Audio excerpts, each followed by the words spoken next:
Bonjour, je m'appelle Kenza.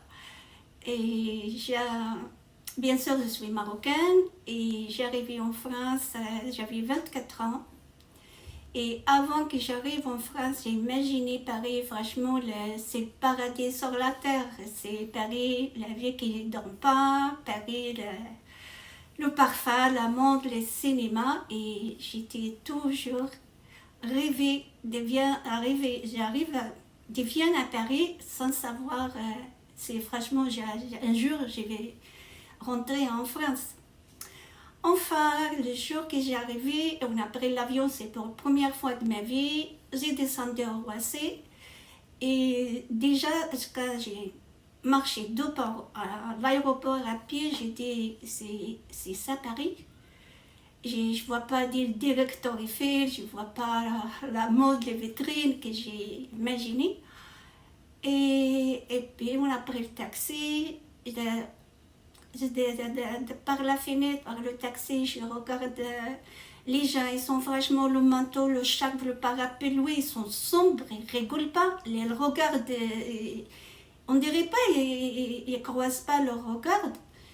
Et franchement, tout ça, ça tourne dans ma tête. C'est pas ce que j'ai imaginé. Enfin, j'ai arrivé au port de Paris. Là, j'ai habité pour la première fois au port de Paris, bien sûr, à Saint-Denis. J'ai rentré, il y a un petit meuble de 6e étage. Et on a monté l'escalier, on a arrêté au 4e. C'était humide, froid. Le bois de l'escalier de bois, ils sont humides, ça glisse. Et franchement, là, ça y est, chaque pas, j'ai avancé, on dirait que c'est quelqu'un qui me tire par derrière. Non, c'est pas possible, c'est toute ma imagination, on dirait que ça tombe dans l'eau. J'étais en flamme, on dirait quelqu'un franchement qui l'a pris et a jeté dans l'eau. Tout de suite, j'ai senti vide, la peur. Et j'ai avancé, il a ouvert la porte et c'était franchement un espace, bon, je ne sais même pas, tout petit, un lit, un petite table et deux sièges à côté. J'ai avancé, un petit coin cuisine. C'est même pas 2 personnes pour entrer, jusqu'à même pas 1 mètre, je sais pas.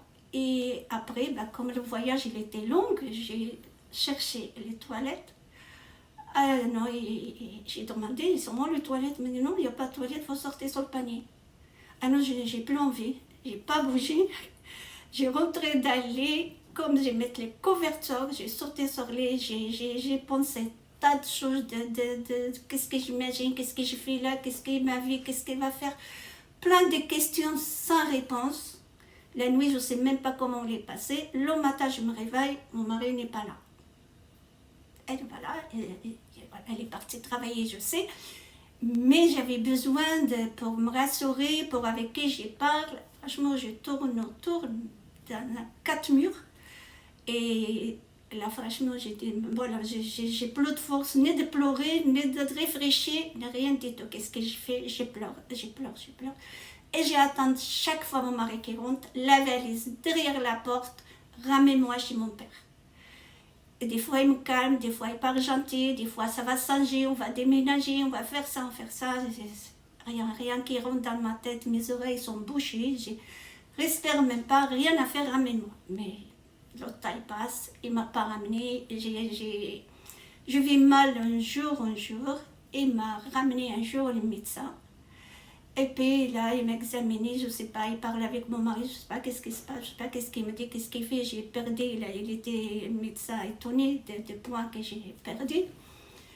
Je ne sais pas qu'est-ce qu'il répond, mon mari lui dit. Et après, finalement, il m'a examiné, je vois mon mari mettre sa main sur mon épaule, il m'a dit, bon, ça va, ce ne sera pas triste, ce n'est pas une maladie. Franchement, j'ai ni contente, ni triste. Mais je me dis, c'est vrai que je suis enceinte, je ne sais pas, il n'a pas compris, non, c'est pas possible, je suis pas enceinte. Mais après, voilà, le jour après jour, c'est toujours pareil, mais à un moment, franchement, j'ai dit, c'est pas possible, franchement, je vois mon ventre se gonfler petit à petit, j'ai pris sur moi, j'ai pris soin de moi, j'ai dit, pour mon bébé, si je suis malheureuse, franchement, le bébé, il est pour rien.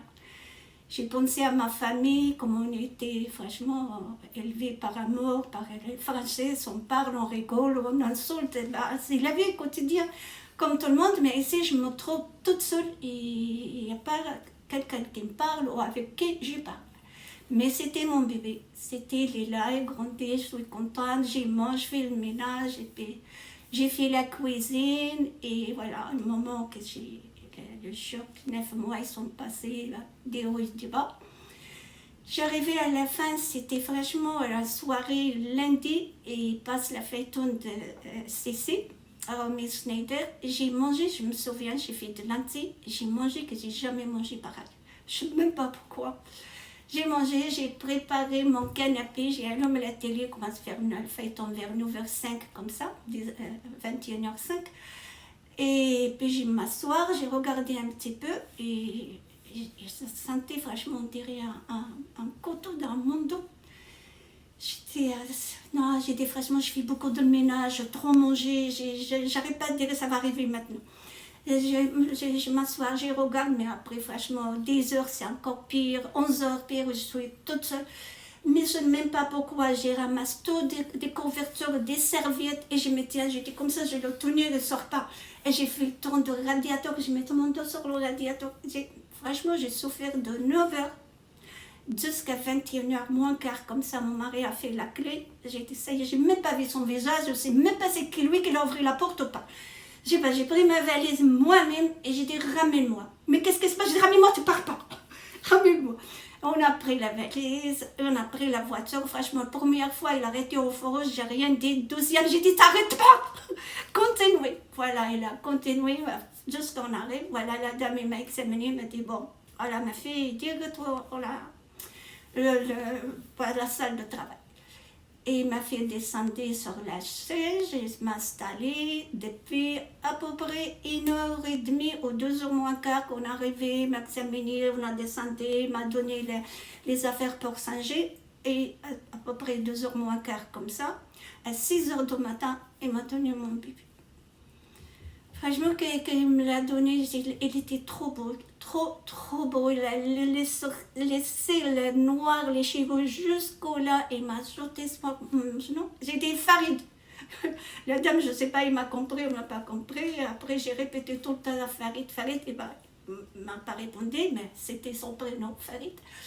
Et après, il est venu pour le prendre et j'ai voulu tellement dire, laisse-le un peu. Pour que je me respire avec lui, son chaleur, j'ai senti bien, franchement, on dirait c'est un changement d'air quand j'ai regardé ses petits yeux. C'était le ciel, c'est ouvert. Il m'a lancé un ange. Au moment que j'ai pensé comme ça, je l'ai laissé tranquillement de prendre. Il ne m'a pas pris même pas 20 minutes. Il a examiné, il a nettoyé et il m'a dit, bah, voilà votre prince. Franchement, c'était comme ça. Au plus, il a grandi un petit peu. Je vais aller au dispensaire, c'était voilà, le roi des bébés qui arrive. Mais c'était franchement la joie de vivre. Et puis après, j'avais 4 après lui. Et tous ensemble, on a fait un petit pas, un gros pas à Saint-Denis jusqu'à aujourd'hui.